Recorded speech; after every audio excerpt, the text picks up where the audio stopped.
साफ्रोम फोथायारि नायगिरि नोंथांमोनखौ बासायगिरि प्रभु जिसु ख्रिस्टनि मुङै खुलुमहरदों आरो लोगोसेनो फिन दिनैनि गोदान भिडिअनि गेजेरजों बयखौबो बरायदों। अनजाग्रा प्रियफोर, दिनैनि बे भिडिअनि गेजेरजों मोनसे बिसेस सावरायनांगौ बाथ्रा फारसे जोङो आवगायलांगोन, जिखौ साफ्रोमबो ख्रिस्टियानफोरा मोनथिनांगौ, रोंनांगौ।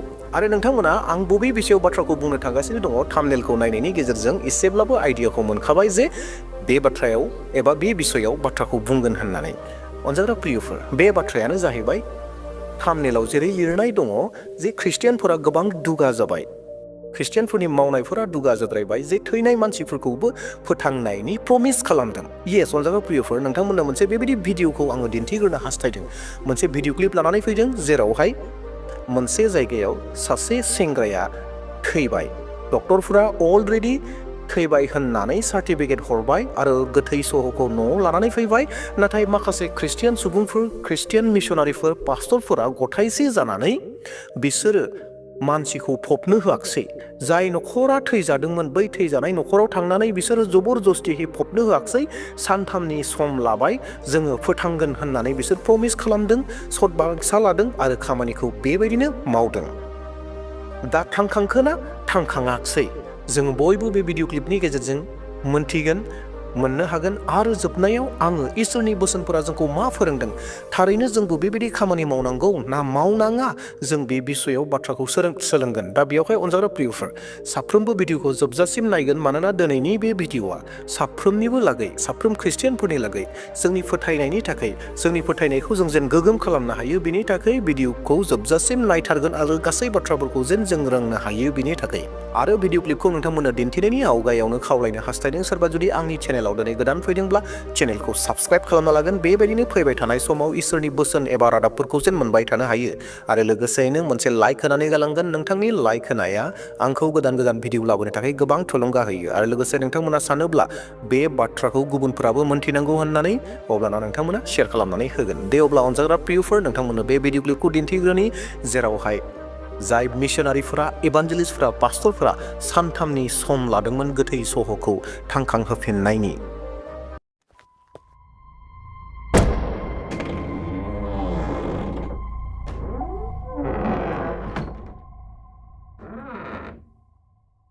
बिहार के गया जिला के बांका बाजार थाना अंतर्गत सोमदहा गांव में लड़का जो है सूरत बाहर में कमाने गए अपने दोस्तों के साथ, तभी जो है वहां पेट में दर्द होता है। उसके बाद जो है इलाज होते रहता है, लेकिन इलाज नहीं सही से होने की वजह से कहीं ना कहीं उनकी मृत्यु हो जाता है। मृत्यु होने के बाद जो है सोमदहा गांव में उनकी कल 11 बजे करीब जो है बॉडी आया है घर में। लेकिन यहाँ पे कुछ ऐसा अंधविश्वास को लेकर के कुछ मुझे सुनने के लिए मिला। क्या सच्चाई है उसी को हमने जानने के लिए आया है कि आखिर मामला क्या है। मामला यहाँ पे ये सुनने के लिए आया था कि घर में बॉडी रखने के बाद जो है बॉडी को जलाने की नई बात हो रही थी, 3 दिन बाद जलाने की बॉडी। मामला ये भी निकल के आ रही है कि कुछ ईसा मसीह धर्म को लेकर के कहीं ना कहीं कुछ लोग जुड़े हुए हैं। उन लोगों को कहना था कि हम बॉडी को जो है 3 दिन रखेंगे और बॉडी को हम जिंदा कर देंगे। लेकिन उसी को लेकर के यहाँ पे हम उनके लड़का के पिताजी हैं, उनसे हम जानने का प्रयास करेंगे कि आखिर मामला कैसे क्या हुआ है और कैसे कैसे क्या घटना घटी। आपका बेटा का क्या नाम है? राजेश भैया। अच्छा, राजेश को कैसे क्या हुआ है? राजेश कहाँ गए थे? सूरत बाहर कमाने के लिए। हाँ, कमाने के लिए। कितना बेटा है आपका? एक यही राजेश। 7 गो बेटी और एक बेटा। 7 बेटी और एक बेटा। हाँ। देखिए कितना दुखों का पहाड़ टूटा है। 7 बहन पे एक भाई है और वो भी जो है एक लौता बेटा थे और आज इस दुनिया में नहीं रहे। आज घर में क्या गुजर रहा होगा आप समझ सकते हैं। देखिए इनके पिताजी फुट फुट करके रोने लगे, लेकिन हम जानने का प्रयास करेंगे। थोड़ा सा हिम्मत से काम लीजिए, मुझे बताने का प्रयास करिए आपको कैसे मृत्यु हुआ कि अहमदाबाद एगो लड़का अहमदाबाद चला गया था, वो बीमार गिर गया वहाँ। हाँ। और यहाँ ये सूरत में काम कर रहा था कंपनी में। तो फोन आया कि राजेश हम बीमार कर गए, तोरा छोड़ के हम चला गए हैं और यहाँ अब 2 लड़कन है से हमरा पूछे न रहा है, बुखार लगल है, ये है तो राजेश भी ठंडा लग रहा है कि एसी काटते हैं। अच्छा हाँ। तो वो लड़का था हमरा ना से बोला कि ठीक है रुको हम आ रहे हैं। अहमदाबाद जा करके वो लड़का को ले आना अपना भीरू।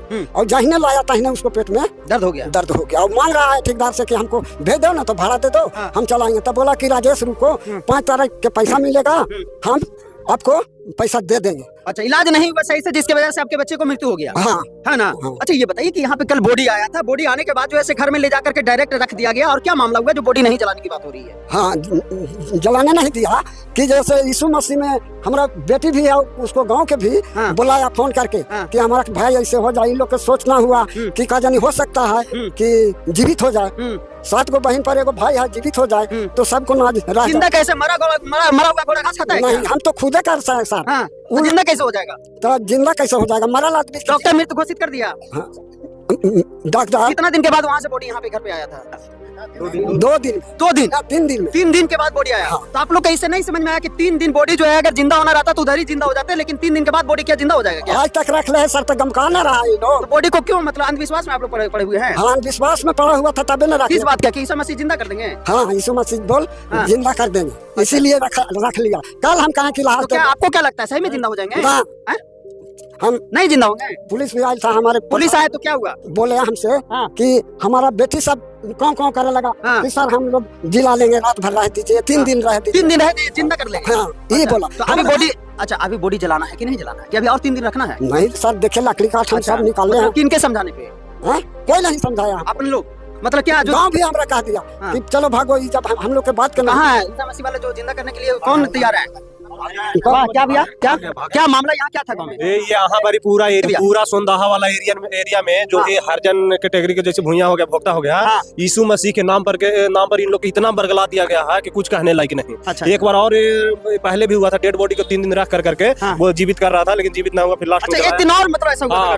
1 साल हो गया। कितना दिन बॉडी को रखा गया था? 3 दिन रखा गया था। बॉडी बदबू नहीं दिया था क्या? बदबू दिया था, काट दिया था, हम लोग नहीं देखने गए थे। 3 दिन रखा था, कौन सटेगा? और लास्ट में बॉडी को जलाया गया। लास्ट में फिर बॉडी को यहाँ भी उसी तरीके से किया जा रहा है। वहाँ भी इसी तरह से किया जा रहा था। कल से लोग समझा रहा है, बुझा रहा है, लेकिन इनके घर में क्या है ना कि इनका चलता नहीं है, बुढ़ाओं के उस समय दिक्कत ना है। इनके घर में लेडीज लोग मालिक है। अच्छा, जानवे करते हैं जिसके घर में लेडीज मालिक है उसका क्या होता है? सही में जिंदा हो जाता है क्या? नहीं, सही में कहाँ से जिंदा हो जाएगा?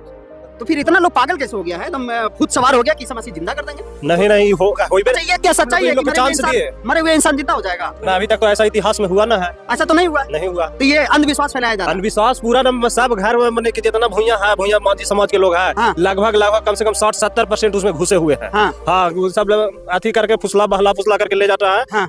सोमवार के रविवार ले जाएगा, पूजा पाठ करावेगा, इसमें आएगा तो ये होगा, तो गरीब से अमीर बन जाएगा। वो तो उनकी मर्जी है, लेकिन यहाँ जो मामला आ रहा है पूजा पाठ करें क्या करें उससे मतलब नहीं है, लेकिन अंधविश्वास जो फैलाया जा रहा है कि 3 दिन में हम जिंदा कर देंगे, उन्हीं लोग के माध्यम से किया जा रहा है। उन्हीं लोग के माध्यम से किया जा रहा है। इसमें एक विशेष लोग उसमें आते हैं बाहर से। अच्छा, सूत्रों के अनुकूल ये भी पता चल रहा है कि यहाँ पे कुछ लोग आए थे, 10 लोग आए थे, शायद कितना आए थे ये नहीं पता, लेकिन आए थे और जिंदा करने की बात। वही लोग सबको बाहर के लोग हैं। अच्छा, अभी यहाँ पे चले गए? चले, वो तो रात में भाग गए ना। रात में भाग गए, जिंदा नहीं होगा। नहीं, ओवरसीज हो गया। मैं गाँव के लोग गारंटी मांग रहा था ना, उन लोग तो कल भाग रहा था, तो गांव के लोग छेक लिया कि नहीं तू जिंदा करके जाओ।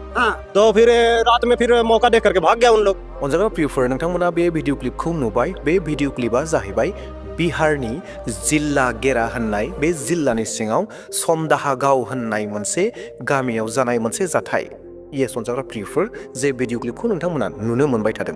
बेवहाय सासे सेंग्रा दङमोन, सुबुं दङमोन, जायनि मुङा सुरत नामनि, आरो बिथाङा गावनि नखरखौ दैदेननो थाखाय बियो गुबुन हादराव एबा गुबुन रायजोआव थांदोंमोन। जेरैहाय जोंनि मानसिफ्राबो गोबां जायगाफ्राव खामानि मावनो थाङो, बै जायगायाव थांदोंमोन, आरो बै जायगायावहाय बियो उदै सानाय जादोंमोन, आरो बे उदै सानायजों बियो थानो हायै जादोंमोन, आरो बियो हस्पिटालावबो एडमिट जानो गोनां जादोंमोन, आरो हस्पिटालाव बेखौ बेबायदिनो ट्रिटमेन्ट होबाय, नाथाय ट्रिटमेन्टनि गेजेरजों बियो हामाखसै, थैबाय।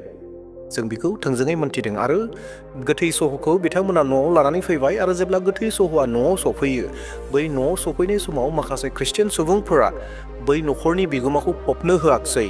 मानो फबनो होआखसै?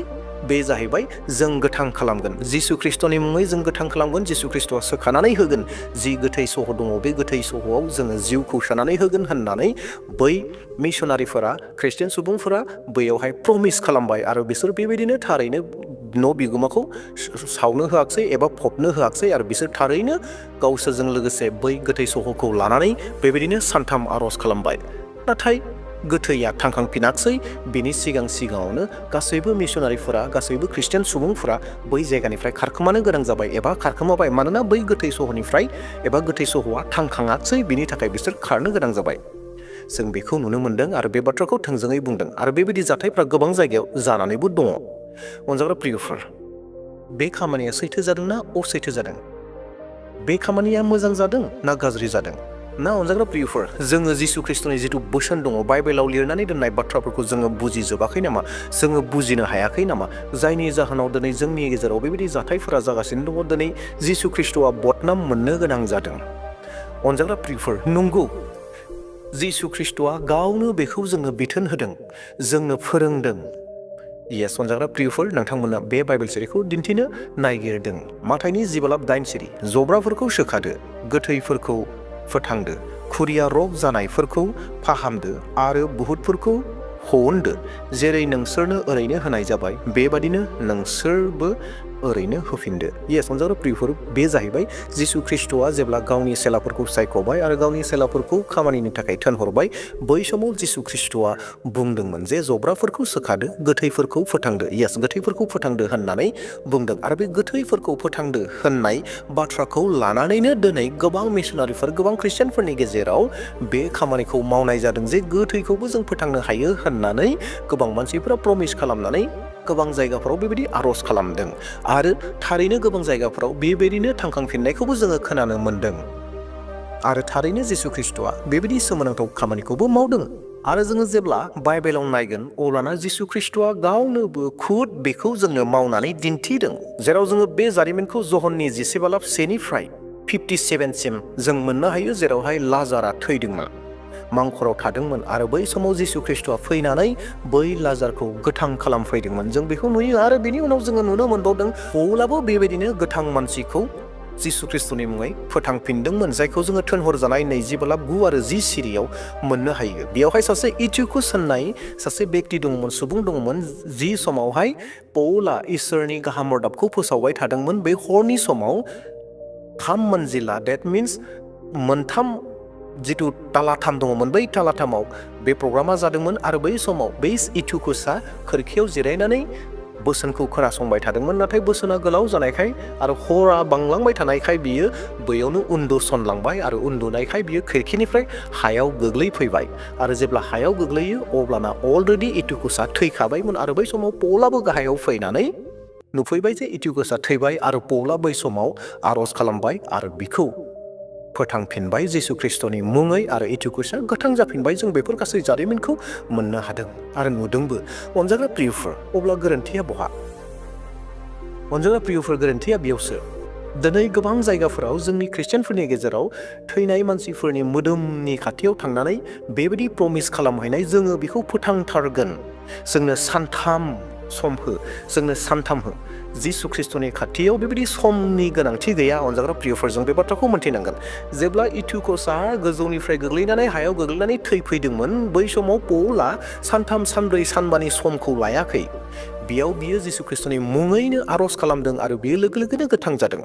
जुदि दिनैनि समाव सोरबा गोथैखौ जुदि जिसु ख्रिस्टआ फोथांनो इच्छा दङब्ला, बिनि इच्छा बायदि जानांगौब्ला जोङो खनसे आर'ज खालामनायजोंनो जागोन। जोङो बुंनो नांगोन, सोरबाया जुदि आर'ज खालामनो होननानै सानथारमारदोंब्ला बियो जिसु ख्रिस्टनि गोसो बायदि जागोन। आरो बे इसोरनि गोसो बायदियै जों आर'ज खालामनो नांगोन, हे जिसु ख्रिस्ट, नोंनि इच्छा बायदिब्ला बे गोथैया थांखांफिनथों, आमेन। बास बेसांखिनि, जों जुदि बेसांखिनि खालामनायावनो जुदि बे मानसिया जुदि गोथां जाफिनोब्ला बेनो सैथो। नाथाय नंखायै सानथामनि, सानब्रैनि, सप्तासेनि सम लानानै आर'ज खालामनाया गोरोन्थि जागोन। सोरबाया बेखिनियावनो बुंनो हागौ, लाजाराबोसो सानथाम, सानब्रै मांखराव थाबायमोन, बिनि उनावसो जिसु ख्रिस्टआ फोथांदों होननानै बुंनो हागौ। नङा अनजाग्रा प्रियफोर, नंगौ जे लाजारा सानथाम, सानब्रै अलरेडि बेखौ मांखराव फबनानै दोनखाबायमोन, मांखराव दोनहैखाबायमोन। नाथाय जिसु ख्रिस्टआसो गावनो थांनानै बेयाव लाजारखौ फोथांहैदों। अनजाग्रा प्रियफोर, जोङो बे बाथ्राखौ बुजिनांगोन, रोंनो नांगोन, मोन्थिनो नांगोन जे जोङो जिसु ख्रिस्टनि इच्छा बायदि खनसे आर'ज खालामनायनि गेजेरजोंनो जायोब्ला बे जाबाय, आरो जायाब्ला बुजिनांगौ। नाथाय जों बेबायदि प्रमिस खालामनानै सानथाम, सानब्रै, सानबा, सप्तासे, 10 दिननि थाखाय गोथै सह'खौ जोंनो गालांदो, जोङो फोथांनानै होगोन होनोब्ला बे जानाय नङा। नाथाय जोंनि ख्रिस्टियानफोरनि गेजेरावनो गोबां सुबुंफोर दङ, गोबां मिशनारिसफोर दङ, जायफोरा बेबायदि खामानि मावदों आरो जिसु ख्रिस्टखौ बदनाम खालामदों। दिनै जोङो बे बाथ्राखौ बुजिनाया गोनांथिथार, जायनि जाहोनाव दिनै बिहाराव गोबां प्रब्लेम जागासिनो दङ। जाय मिशनारिफोरा बैयाव बेफोरबायदि खामानिखौ मावदों, खारखोमानो गोनां जादों आरो जिसु ख्रिस्टखौ बदनाम खालामदों, नंखाय खामानि मावदों। जुदि बै मानसिया, जुदि सोरबाया फोथांनो गोनां दङब्ला, थांनानै थानो गोनां दङब्ला, जों साफ्रोमनि खनसे आर'ज खालामनायनि गेजेरजोंनो बियो गोथां जागोन जोङो बेखौ बुजिनांगोन अनजाग्रा प्रियफोर आसा खालामदों नोंथांमोना बे भिडिअखौ नायनायनि गेजेरजों एसेब्लाबो आइडिया मोनदों हयथ' गोसोआव गोबां सोंलुफोरबो थानो हागौ बे बिषयखौ लानानै मानोना जिसु ख्रिस्ट'आ जोंनो बे गोहोखौ होदों होननानै गोबाङा बुंगोन नंगौ अनजाग्रा प्रियफोर जिसु ख्रिस्ट'आ जोंनो बे गोहोखौ होदों नाथाय आं माखौ बुंगासिनो दङ जोङो हप्तासेनि सम सानब्रैनि सम सानथामनि सम लानांगौनि गोनांथि गैया जुदि जिसु ख्रिस्ट'नि इच्छाब्ला सोरबा गोथैखौ फोथांनो थाखाय जोंनि खनसे आर'ज खालामनायजोंनो बियो गोथां जागोन जेरैहाय जिसु ख्रिस्ट'आ जोंनो बुंखादों नोंसोरो गोथैफोरखौ फोथांहैथां होननानै दा जेरावहाय जोङो जि परिस्थिति सम बै समखौ मोनदोंब्ला बै समावनो जों आर'ज खालामदो आरो जिसु ख्रिस्ट'नि इच्छाखौ जोङो मोनथिहोदो आरो लोगोसेयैनो बेफोरबायदि सोमोनांथाव खामानिफोरा केबल इसोरनि सोमोनांथाव खामानिखौ दिन्थिनो थाखायसो गोबां जायगाफोराव जायो मोनफ्रोमबो खेथराव जागोन साफ्रोमबोनिबो जिउआव जागोन बे नङा जेरावहाय जिसु ख्रिस्ट'नि इच्छा जागोन बेयावनो गासैबो खामानिया जागोन दा बेवहाय बे बाथ्राखौबो बुजिनांगोन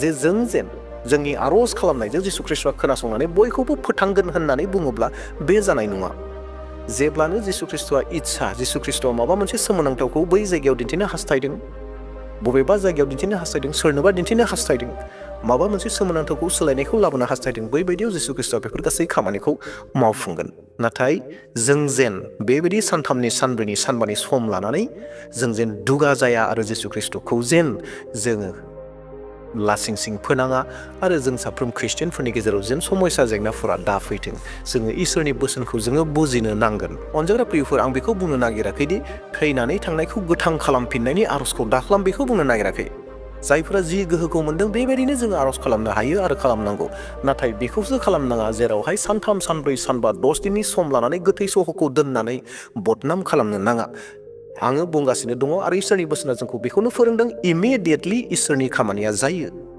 जेरावहाय थैदों बेयावनो जेब्ला आर'ज खालामदों हे प्रभु नोंनि इच्छाब्ला बे गोथैखौ फोथांदो लोगो लोगोनो जिसु ख्रिस्ट'आ बेखौ अनखांगोन फोथांगोन जेरैहाय पौला इटिउकसखौ फोथांदोंमोन थिग बेबायदिनो जागोन दे अब्ला अनजाग्रा प्रियफोर नोंथांमोना बे भिडिअखौ नायनायनि गेजेरजों थारैनो बे बाथ्राखौ एसेब्लाबो आइडिया मोनदों एबा बुजि मोनदों आशीर्बाद मोनदों आरो नोंथांमोना गावनोबो ध्यान खालामगोन बे बिषयाव दे अब्ला दिनैनि बे इसोरनि बोसोनखौ बेसेयावनो दोनथ'नोसै फैबाय थानाय समाव मोनसे गोदान भिडिअ लानानै फैफिनबावसिगोन प्रेज द लर्ड हालेलुया जय मसीह थेंक इउ